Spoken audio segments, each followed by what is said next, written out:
समीकरण में जो है मोदी नामक जीव की एंट्री हो। किसी क्षेत्र का विषय उठाता है, पकड़ता है, तो फिर आप ये मान करके चलिए कि now this is going to be, Mamata ने मैनेज कर लिया था, लेकिन अभी वो मैनेज होता उससे दिखता नहीं। पहली बार बैकफुट पे है। पहले तो उसने वो बहिरागतों कह दिया कि बाहर से आए हुए लोग हैं। एक मंत्री ने इनके कह दिया कि नहीं नहीं, उसको कॉम्प्लेक्शन से मतलब रंग से तो लगती नहीं है कि SC ST है, मतलब सवर्ण है और उसका रेप हो रहा है तब ठीक है, मतलब ऐसा मानते हैं तृणमूल कांग्रेस के नेता। इस तरह का चल रहा था। फिर उसको बयान देना पड़ा कि हम कुछ कर रहे हैं।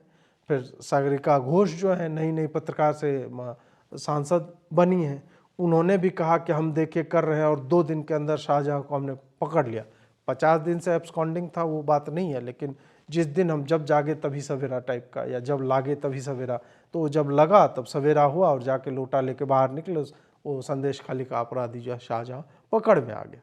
वो करके उन्होंने भुनाने की चेष्टा की और बोली कि देखिए हम कितना केयर करते हैं इसके बारे में, लेकिन मोदी तो मणिपुर नहीं जा रहा है, अभी तक आज तक नहीं गया, संदेश खाली में क्यों आ रहा है। ये सारा जो है एक पॉलिटिकल स्लगफेस्ट जो है वो चलता रहा।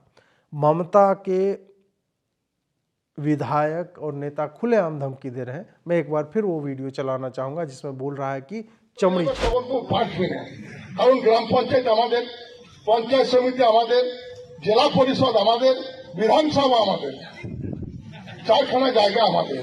তো কোনো জায়গায় কোনো ফল পাইতে পারবি না। থানা পুলিশ কোর্ট একবারে হাড়গুড় ছাড়িয়ে দেবো। ভদ্রভাবে যাবো কি শোন, তুই ভোট দিস আর না দিস, তুই ঘর থেকে বেরোবি না। এই কথাটা এখনই মেনে দিতে হবে। একটা রাউন্ড বলে দিতে হবে।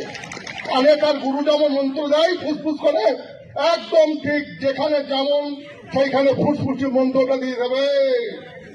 বাঁচবি না যদি ভোটে এক ফোঁটা বেইমানি করেছিস তো, তোর বেরোবার দরকার নাই, তো ঘরে বসে থাকবি, ভোট দিতে যাবার দরকার নাই, ভোট দিবি না। কিন্তু আমাদের বিরুদ্ধে অপপ্রচার করবি না, আমাদের বিরুদ্ধে অপপ্রচার করবি না, তাহলে একদম হাত কেটে নেবো, একদম তোর হাত কেটে নেবো। তুই আমাদের নেত্রী, তোর বইয়ের ভাতা লিখিস, তোর বাবার বার্ধক্য ভাতা লিখিস, তারা চাল খেছিস, তারা জমির টাকা লিখিস, সব লিখিস।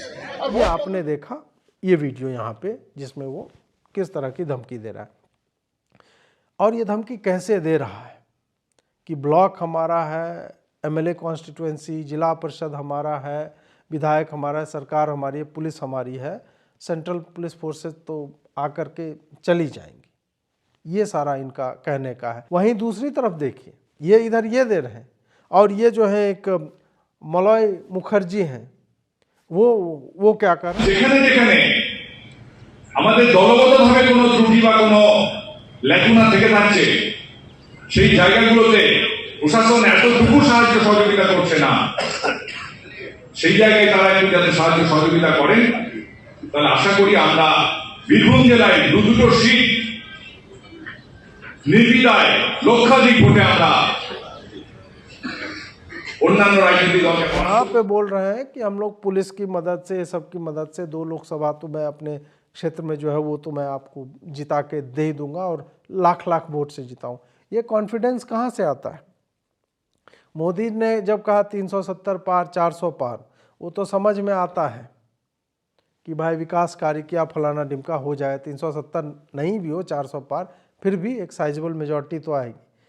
लेकिन तुम ये कॉन्फिडेंस के साथ बोल रहे हो कि बंगाल पुलिस की मदद से, और पुलिस का मदद का हमने वीडियो देखा हुआ है, किस तरह से स्टेट इलेक्शंस होते हैं वहाँ पे, और किस तरह से बूथ में पंचायत चुनाव से लेकर के हर चुनाव में किस तरह से क्या क्या होता है, वो बताने की आवश्यकता नहीं। ढेर सारे वीडियो जो है इंटरनेट पे उपलब्ध हैं कि ममता बनर्जी शासनकाल में क्या, तो ये चाह रहे हैं कि इसी तरह से मैनेज कर लिया जाएगा। तो वही बात फिर घूम फिर करके आती है कि ममता हैज़ बीन कॉर्नर्ड, उसको जो है पुश कर दिया गया, और and now she is relying on these things. ये इधर उधर दाहिने बाएं करके इनका चल रहा है। फिर इसमें समीकरण में जो है मोदी नामक जीव की एंट्री होती है। मोदी नामक जीव जो है सामान्यतः जो है चुप बैठा रहता है, विकास के कार्य इधर उधर अपना चल रहा है, लेकिन मोदी नाम की जीव की एंट्री जब पॉलिटिकल एरेना में होती है तो वो आप उसको शेर कह लीजिए, बाघ कह लीजिए, जो भी कह लीजिए, वो उस तरह से आता है, मैदान उसके हुंकार के बाद साफ हो जाता है। और जब यह जीव किसी क्षेत्र का विषय उठाता है, पकड़ता है, तो फिर आप ये मान करके चलिए कि now this is going to be in news. संदेश खाली को लेकर नरेंद्र मोदी ने क्या बोला? संदेश खाली में जो कुछ भी हुआ उससे किसी का भी सिर शर्म से झुक जाएगा, लेकिन यहाँ की टीएमसी सरकार को आपके दुख से कोई फर्क नहीं पड़ता।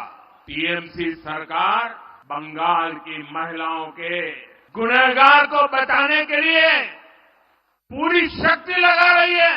इस व्यवहार से बंगाल की महिलाएं, देश की महिलाएं आक्रोश में है। नारी शक्ति के आक्रोश का ये ज्वार संदेश खाली तक ही सीमित नहीं रहने वाला।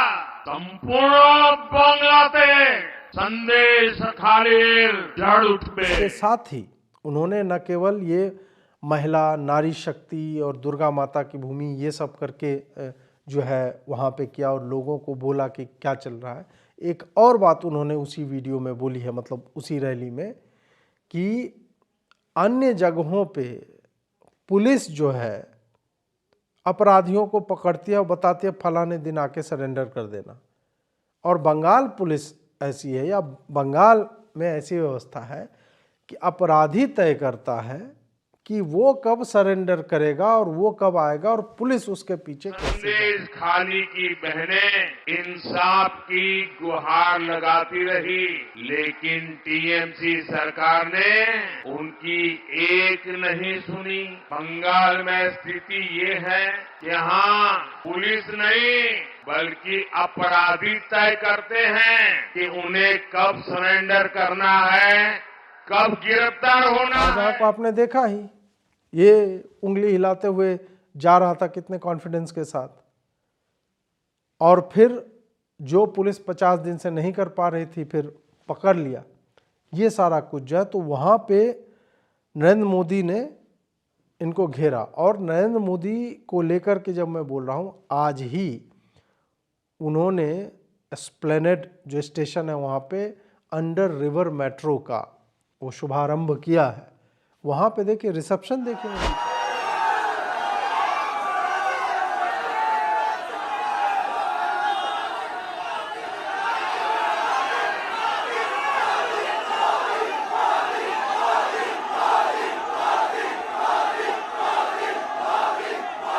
ये रिसेप्शन, आप ये ठीक है, आप कहने का मानने का आपके दिल की बात है, मान लीजिए कि नहीं नहीं ये तो मैनेज कर लिया जाता है, ये तो मोदी बोला, ठीक है, आपको मानना है मानिए, आप स्वतंत्र हैं ये सब करने के लिए।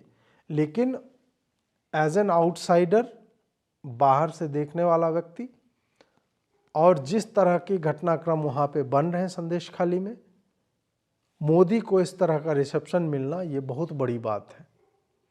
ये वही मोदी है जिसको पिछले चुनाव में इसकी भाजपा को लगातार बहिरागतों की ये बाहर से आई हुई पार्टी है ये कह करके पुश किया गया था। इनकी अपनी भी कमियां थी भाजपा वालों को, जो 3 खेमे में बटे हुए थे ये लोग, तो उस कारण से थोड़ा बहुत इनको मतलब क्षति तो थोड़ी बहुत इनको हुई ही है।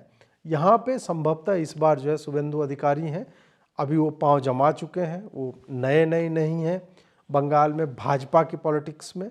अभी वो लगातार इकट्ठा कर रहे हैं, 17 लाख संभवतः या 14 लाख फर्जी वोटर हैं, उसकी भी लिस्ट है। उसके बाद फिर जस्टिस गांगुली का भाजपा में आना, यह भी एक बहुत बड़ा एक मुद्दा होने वाला है, क्योंकि जस्टिस गांगुली को लेकर के अधीर रंजन चौधरी तक ने इंडोर्स किया हुआ इनको कि इनको पॉलिटिक्स में आना चाहिए। और बंगाल का जो भद्रलोक है वो एक्चुअल में जस्टिस गांगुली को चाहता है कि वो राजनीति में आए। अधीर रंजन चौधरी का आगामी दिने ये बांग्लाय বিচারক অভিজিৎ মুখোপাধ্যায়কে অভিজিৎ গঙ্গোপাধ্যায়কে মুখ্যমন্ত্রীর মুখ করে একটা নির্বাচন হোক। সেই নির্বাচন যদি হয় আমি কাই মনোবাক্যে এই মানুষটাকে ভোট দিতে সবথেকে আগে লাইনে দাঁড়াবো। বাংলার মানুষ তাকে বিশ্বাস করছে, ভরসা রাখছে। এটা একটা নতুন দিগন্ত রাজনীতিতে তৈরি হবে যদি এই সমস্ত ব্যক্তিত্বকে রাজনীতির ময়দানে এনে তাদেরকে রাজ্যের পরিচালনার দায়িত্ব দেওয়া।